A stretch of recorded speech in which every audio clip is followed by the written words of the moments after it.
Welcome to Sports. It is still Good Morning Anambra series. We're still rolling. Now I have AJ with me. Yeah, you're looking good. You're looking good, IJ. This my morning. AJ. Yeah. Your AJ, my IJ. That's good. Welcome. So what's up today? We have a whole lot for you this morning on sports. On our sports segment this morning on Good Morning Anambra, we've got tennis for you, we've got football as usual, and we have boxing for you.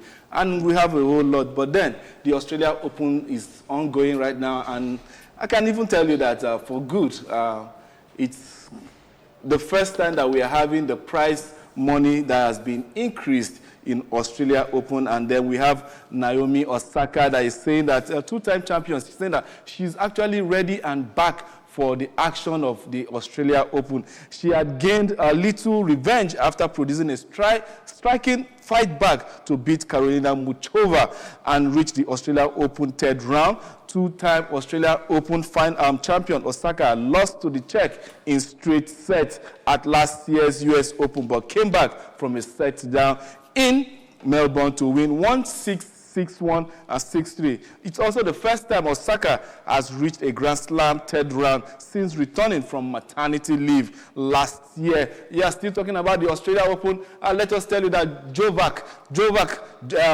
Djokovic breaks Federer record in Melbourne win. Novak Djokovic surpassed Roger Federer's record for the most major singles matches played as he reached the Australian Open third round. The 37-year-old made work in his 430th Grand Slam match as he emerged triumphant, beating qualifier Jamie Foyer 6-1, 6-7, 4-7, 6-3, 6-2.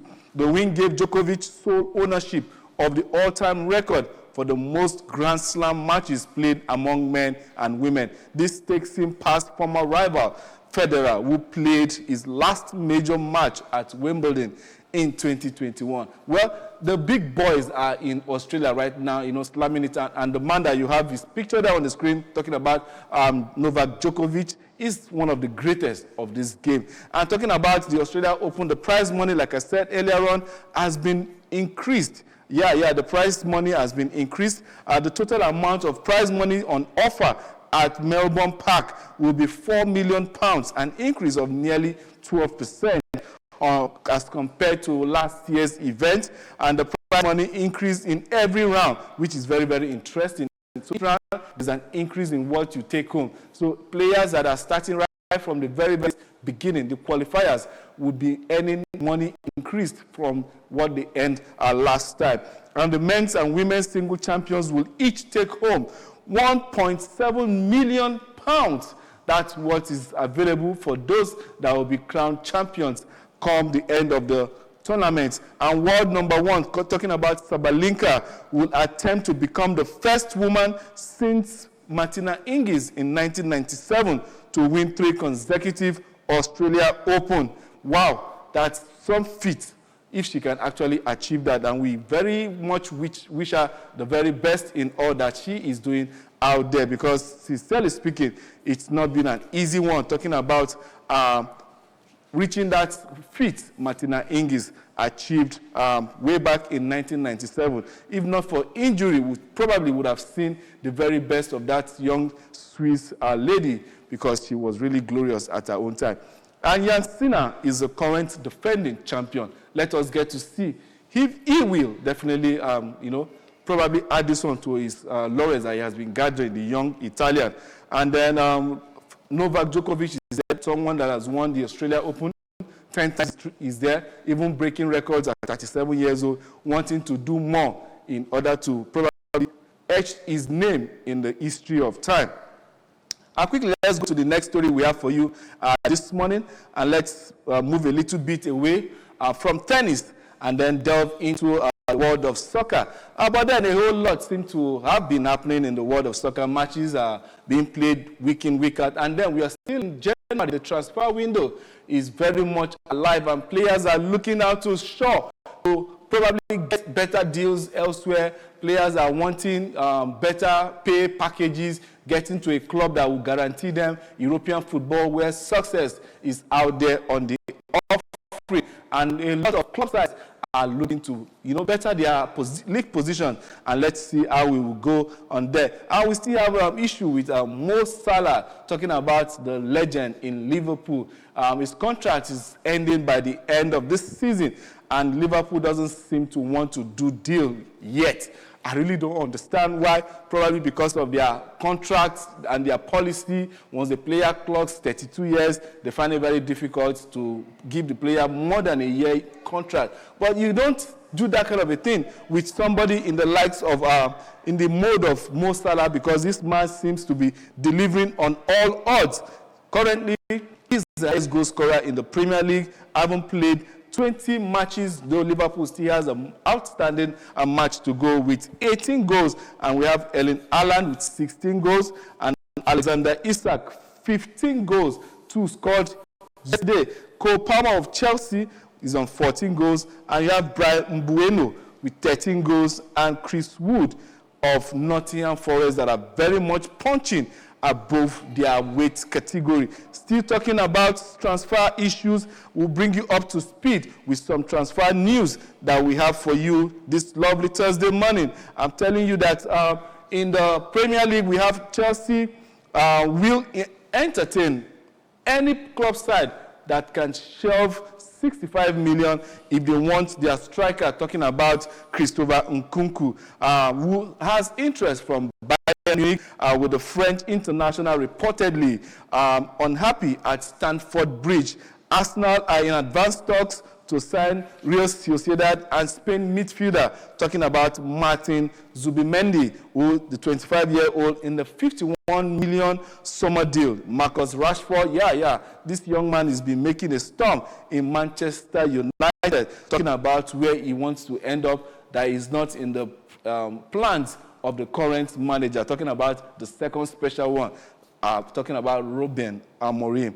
Marcus Rashford said he would prefer a move to Barcelona ahead of other options this month should the forward leave Manchester United. But that's still pending because a whole lot seems to be happening. Manchester United is still in the news for obvious other reasons, talking about wanting to the England duo of Rashford and Kobe Mainoo at 19 and Argentina forward Alexandro Garnacho 20 as they anticipate co-owners Sir Jim Ratcliffe wanting to avoid frantic profit and sustainability rules seals on June 30th to stay within financial rules. Juventus, talking about the old lady in Italy. When you're talking about talking about signings and then transfer window, Juventus want to definitely, show their team and then probably go for a striker. They have gone this season so far unbeaten, but they are not even at the top of the Serie A log. So they want to see if they can get players that will definitely give them a good run for that trophy there, the Scudetto, talking about Juventus winning it. And they are out there to see if they can sign PSG striker, talking about Randal Kolo Muani, the young man featured for France at the World Cup, scored a beautiful goal for them. But now Juventus are saying, since the young man is not having his swell time there at Paris Saint-Germain, let us see if we can get him out on loan or probably with an option to buy him later on. And that's what club sides do come this time of the year when the season seems to be getting into top gear, where they need to fortify and probably make better adjustments into winning the league. Argentina forward Lionel Messi, 37, could rejoin Barcelona on loan during the Major League Soccer off-season once he signs a new contract with Inter Miami. I'm sure Barcelona fans world over will be happy to hear this. Having Messi coming back will definitely be something very, very interesting. Liverpool have rejected £70 million bid from Saudi Arabian club Al Hilal for Uruguayan striker, talking about Darwin Núñez. That is huge to actually resist. But that's what you have. If you have a player that has what others definitely need, you will do the very best that you can in order to make sure the player doesn't go anywhere. For £70 million for that striker, well, Liverpool know they have still having issues with Mo Salah's deal, and then they wouldn't want to lose any striker, no matter the amount the Saudi club sides are willing to pay. Still on the transfer issue, we have West Ham are interested in signing Portugal striker, talking about Andre Silva, 29, on loan from RB Leipzig for the remainder of the season. And Aston Villa has also rejected a bid in the region of 40 million from West Ham for the 21-year-old Colombian striker, talking about John Duran. That young man needs, sincerely speaking, 40 million to me is not even enough for that young man because of the act he has been putting on, trying to get Aston Villa back into Europe after that splendid season they had last time around. And the young man seems to be making it giving Unai Emery a very, very tough decision to make. I would say a pleasant headache when it has to do with who do I pick between these two strikers. They seem to have that kind of connection. Whenever John Durant plays, he gets a goal. Whenever Watkins plays, he gets a goal, just like he did yesterday in their win over Leicester City. And I'm still talking about transfer. Liverpool are keen on Nuremberg striker Stefanos Zimas, with 19 years, with the Greek forward potentially available for about £20 million, and also attracting interest from Chelsea, Brighton, and Aston Villa. Manchester United are among the clubs considering the 40 million rated Japan and Parma goalkeeper Zion Suzuki, 22 years. Arsenal and Italy midfielder Jorginho, 33, whose contract expires in the summer, is a target for Brazilian club Flamengo. France centre-back Alex Desisi, 26, is the latest player who could be heading out of Chelsea due to a lack of game time. A whole lot of players are in that club side not having quality play time to, either strengthen their call-up for their national team or even, get a better outing for the club. You're talking about Chelsea there. And still on the transfer news, we have Aston Villa. Celtic several other clubs are interested in signing Aston Villa striker, talking about Louis Barry, 21, on loan. But the Premier League side are assessing their options. And we have West Ham in talks with Marseille over a deal for the 22-year-old French forward, Ewahi. That's what we have for you there. The Hammers have also added Nuremberg's Finn Jelks, 2018, to their wish list for the summer competition from Premier League and Bundesliga clubs for the German defender. Saudi Pro League Chief Executive Omar Mugabel says it is a matter of time before a club from the league signs Real Madrid and Brazil forward, talking about Vinicius Jr., the one, according to what most people are saying out there, the one that was denied the Ballon d'Or. Well, we'll get to wait and see if at 24 years, Vinicius will be wanting to go to Saudi Arabian League at this time of the year. Former Manchester United and Spain midfielder Andre Herrera, 35, is set to join Argentine club Boca Juniors from La Liga side Atletico Bilbao. Very, very interesting there to see this young man. The guy was Mercurial when he was ongoing. Still talking about football, matches were played yesterday in the EPL, and we had for you Everton losing at home to Aston Villa 1-0, and then we said Leicester City and Crystal Palace. Crystal Palace was too good for Leicester at home. What seems to be happening to Ruud van Nistelrooy? We thought the young man, having taken Manchester United on an interim basis without losing a match, we felt, wow, was there any need to have even sacked this young man and get Ruben Amorim to come and steer Manchester United in the right directions? And people were wondering, was it actually necessary? But then, seeing the results that this man is amassing in Leicester City, I think it is better to have somebody like Ruud van Nistelrooy on an interim basis, because since he assumed the job of the head coach, things seems to be falling apart for the young man. He's been conceding goal and losing matches. The confidence of this team is actually needing an uplift. I don't know where he's going to be getting that. Probably maybe when we'll now give a recap of the matches that we have next for the Premier League, what happened to that club side.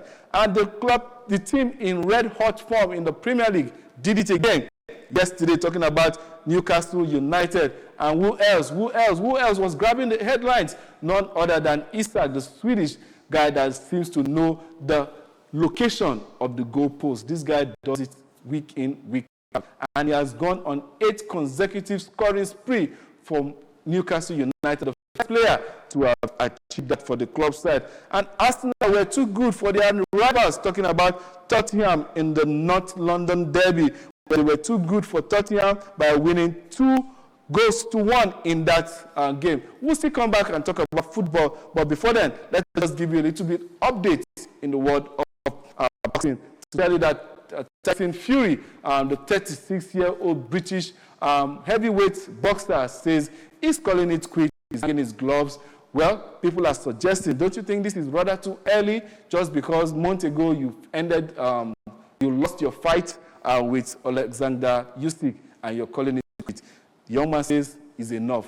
2 straight defeats to a particular fighter, though the guy is good, but I'm calling it quits. Well, this is not the first time the Gypsy King has actually announced his retirement from the ring. But then let's see and wait to see if there's going to be a comeback. And people are asking, boxing fans and lovers alike are asking, what next for the likes of Anthony Joshua when real contenders like this are beginning to hang their boots, their gloves, I beg your pardon.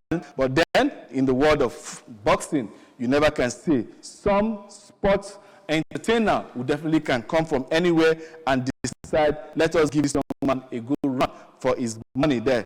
Quickly back to football, let us give you updates on what's happening after the matches played yesterday, even though there are still going to be some matches played today. Today we have Ipswich Town taking on Brighton. That match will be coming up at 8:30 tonight. And we have Manchester United, Ruben Amorim's men, soldiers, Red Devils, will be taking on Southampton. I can see a whole lot of Manchester United fans smiling and saying, man, this is looking like a 3 points already in the bag. But you never can tell. Let's see where they are on the league table. And Liverpool is leading the table, as we all know, followed closely by Arsenal on 43 points, 4 points behind, and Liverpool still has a game in hand. And then Nottingham Forest has leapfrogged Newcastle and Chelsea to climb into 3rd position.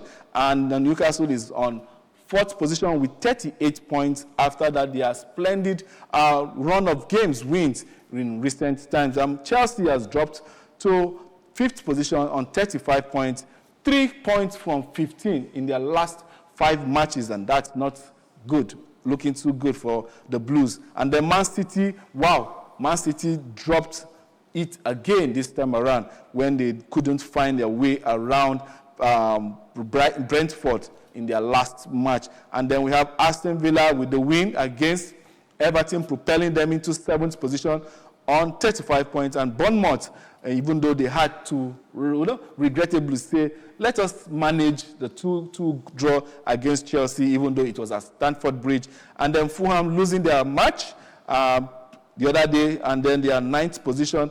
And Brentford, that's making the top 10 in the English Premier League. And let's see the matches that we have for you. Newcastle will be taking on Bournemouth. That's going to be on Saturday the 18th. West Ham and Crystal Palace. That's a London derby. And Brentford, watch out for Brentford, Liverpool. I can tell you that match is definitely going to go places. Arsenal and Aston Villa will be slugging it out that same Saturday, 6:30 p.m. And Nottingham Forest will be hosting entertaining Southampton, and Everton and Tottenham will be playing on Sunday, the 19th of June, while Manchester United and Brighton. This fixture somehow doesn't have Manchester United written all over it in recent years, but let's see if there's going to be a change come Sunday. And then Man City and Ipswich Town will be having it, while on Monday it will be the Wolves visiting Stamford Bridge. And let's see how that's going to be. Talking about Chelsea and their form lately. Quickly, let's go and bring you up to speed with the league table there in Serie A, telling you that Napoli seems to be sitting pretty on the top of there. We can see Antonio Conte doing the yeoman's job there. Inter Milan closely following with 44 points, haven't played 1 game less. And then Atalanta, where we have the star boy of African football, talking about Ademola Lookman. 3rd, closely following on the heels of both the league winners and then the defending champion. And we have Lazio taking on the 4th position, and Juventus, the team without a loss so far in Serie A, currently sitting 5th position, having 13 draws to 7 wins. Wow. they need to start converting those draws into victories in order for them to push up the ladder. And you have Fiorentina on 6th position, having played 19 games and 32 points on the log. And AC Milan, 31 points and 19 matches, 7th on the log. Bologna, we have them on the 8th position. Udinese, 9th position with 26 points. And AS Roma occupying the 10th position there in Syria.